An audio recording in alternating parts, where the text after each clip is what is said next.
Lancé suite au Grenelle de l'environnement en 2010, le plan Éco-Phyto vise à réduire et améliorer l'usage des produits phytosanitaires. Il comporte une centaine d'actions concrètes ciblant tous les utilisateurs de produits phytosanitaires. Une des actions phares du plan est la mise en place de réseaux d'agriculteurs volontaires pour faire évoluer leurs pratiques agronomiques par de l'appui individuel et des échanges de groupe. En sortant de l'approche traditionnelle culture par culture, ils repensent leur stratégie à une échelle plus globale, celle du système de culture.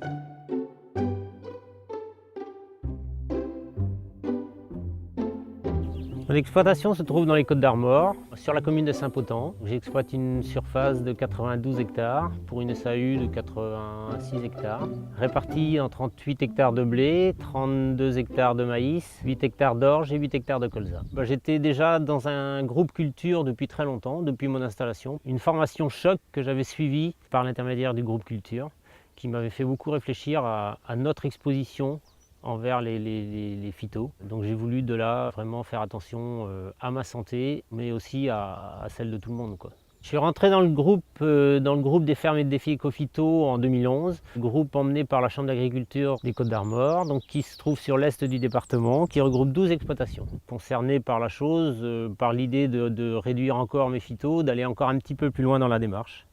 J'ai deux sites, donc j'ai deux centruits naisseurs-engraisseurs. Et là où nous sommes aujourd'hui, sur la parcelle de colza, nous sommes sur la commune de Pléné-Jugon. Donc la surface de 47 hectares donc, se répartit en 8 hectares de maïs, on a 20 hectares de blé, 2 hectares et demi de triticale, 8 hectares d'orge, 8 hectares 70 de colza.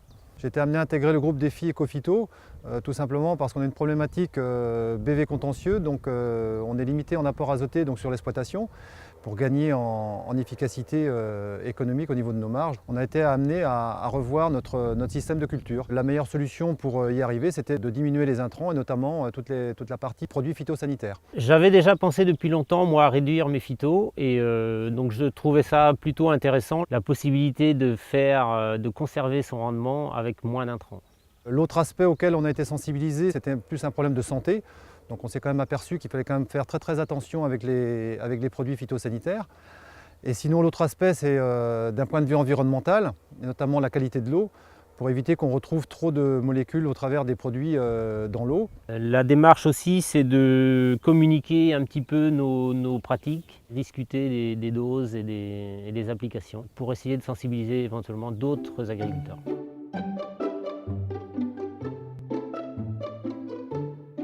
La solution qui s'imposait, c'était d'allonger les rotations pour faire face à ces problématiques de désherbage.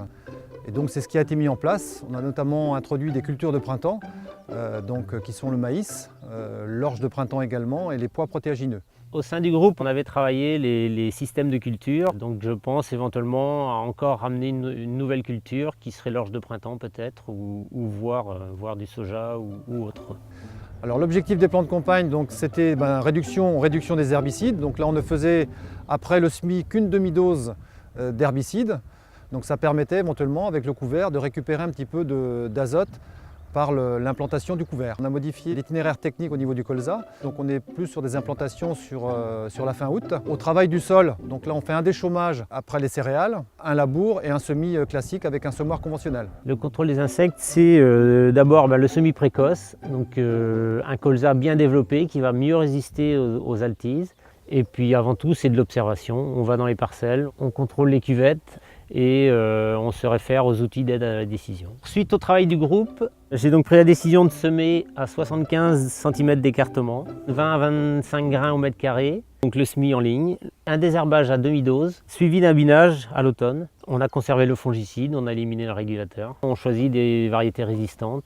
Le labour est revenu pour des raisons de contrôle de repousse de céréales et donc derrière réduction des phytosanitaires. Le semis à 75 avec un semoir de précision permet vraiment de gagner en homogénéité de levée. On a un colza qui lève très régulier, très homogène.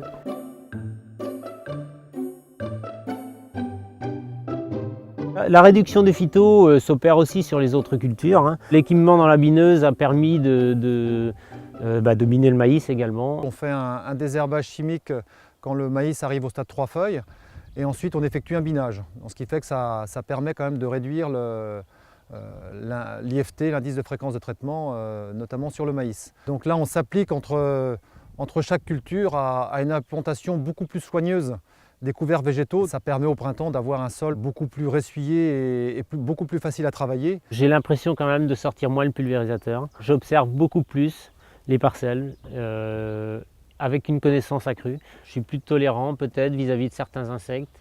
Et c'est vrai que l'échange dans le groupe permet de se conforter dans tout ça, quoi. C'est quelque chose que j'avais déjà engagé personnellement parce que j'ai toujours fait partie de groupes de culture, donc c'est important d'échanger entre agriculteurs. On a réussi à garder de bons résultats économiques et sinon on a été sensibilisé aussi davantage. Ce qui est très important, c'est toute la partie santé, protection et surtout utilisation plus raisonnée des produits phytosanitaires. L'autre aspect aussi, c'est le rapprochement de l'agriculteur vis-à-vis de ses cultures, de façon à s'approprier la décision. Je crois que c'est quelque chose de très important. De ce que je constate maintenant, c'est que le rendement se tient, les charges baissent. Moi je suis doublement content pour ma santé, pour mon résultat.